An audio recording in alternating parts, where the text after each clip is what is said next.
So I went into this design experiment with three things in mind. First, can it actually give me a usable design idea from scratch? Something I'd realistically take into a project and build on it, rather than just quietly abandoning it 5 minutes later like most AI outputs. Second, can it take that idea and turn it into motion graphics without everything falling apart halfway through? And thirdly, probably the most important, does it actually fit into a real design workflow? Or is it just another tool that looks impressive for about 10 minutes and then never gets opened again? So this is Pollo AI, and I've been given the keys to fully test this thing, and I wanted to approach it from a fairly honest position.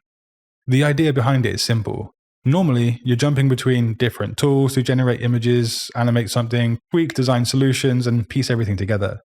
This brings that process into one place, which sounds great, and also sounds like something designers have heard before, usually right before opening 5 tabs anyway.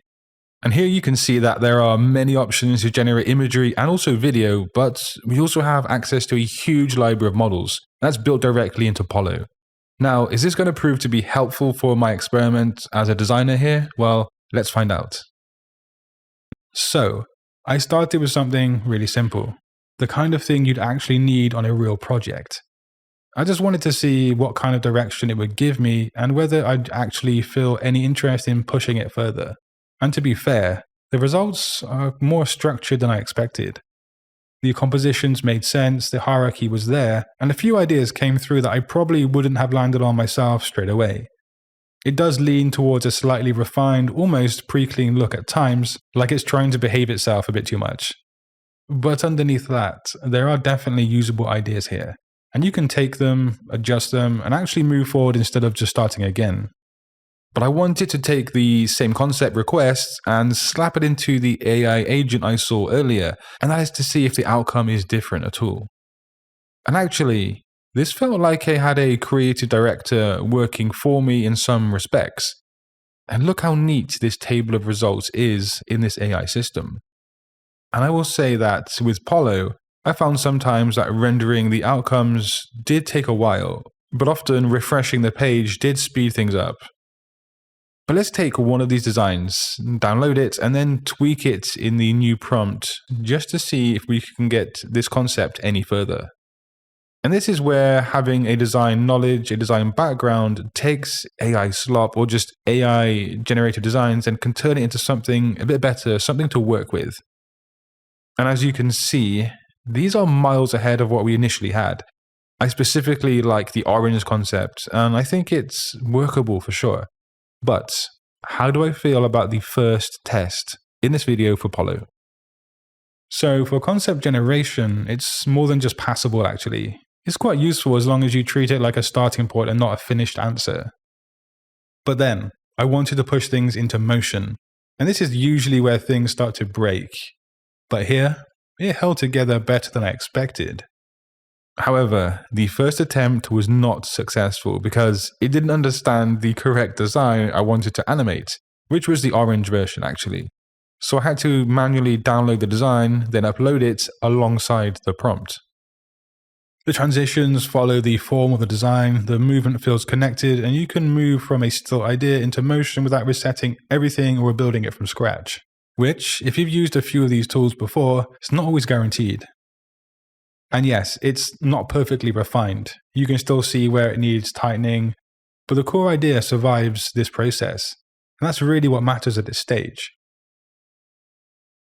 So I'm going to go again and use Happy Horse as the model, and that's to see if we get a different render. And damn, this actually is fire, and I like this a lot. It's crazy to think that this was made from a concept 5 minutes ago, and now it's animated with music and sound as well. It's pretty crazy. But I also wanted to give Seedance 2.0 another shot, and the second run through with this looks, well, awesome. You can see how cool this looks. So for motion, it's surprisingly reliable. It's not flawless, but it's definitely workable without frustration building up too quickly. And I can see this being used for posting motion graphics or anything motion related on social media as an example. Now, the parts that actually matters the most really. How does this fit into a real workflow? And this is where the difference between tools becomes quite clear. Something like Seedance feels much more structured. You've got a higher level of control, you can guide things very precisely, and you feel like you're deliberately shaping the outcome. It's slower, but you're very aware of what you're getting and why. But then on the other side, tools like Happy Horse lean heavily into style. They can push a certain aesthetic quite far, which is great when you're exploring directions or trying to break out of the usual habits, although you'd usually spend a bit of time refining things afterwards to bring it back under control. Pollo AI sits somewhere slightly different, somewhere in the middle. You can generate something, tweak it, move into motion, adjust it again, all in one place without constantly stopping or switching tools to rethink about your process. And after a while, that becomes the main advantage here, which in a real workflow is often the part that slows everything down. So in terms of a workflow, this is where it makes the most sense. It reduces slow stagnation and it can increase workflow momentum with ideation and all of that good stuff, which is a fairly underrated feature really. In terms of output quality, overall, it behaves how you'd expect.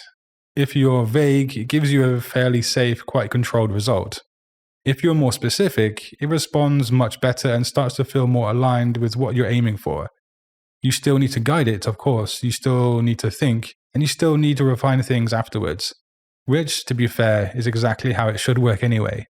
I never advocate using AI for final designs precisely, specifically, not in the slightest. So, overall, I wouldn't look at this as something that replaces what you do as a designer. It's something that helps you get through the early stages a bit quicker. Getting ideas on screen, exploring directions, and building something you can actually take further properly is really, really useful. And for things like quick concept visuals or early motion ideas, it actually fits in quite naturally without getting in the way. And so Pollo AI definitely has a place in some designers' workflow, and I can see it has a valid and realistic work case for a lot of designers out there right now. And if you want to try it for yourself and see how it could fit into your workflow, then you can check it out through the link in the description box below. And thanks to Pollo AI for handing me the keys, testing it out, and showing it to you guys today. But if you would like to see another video on different tools or leveling up your skills as a designer, just click a video on screen. And until next time, guys, design your future today. Peace.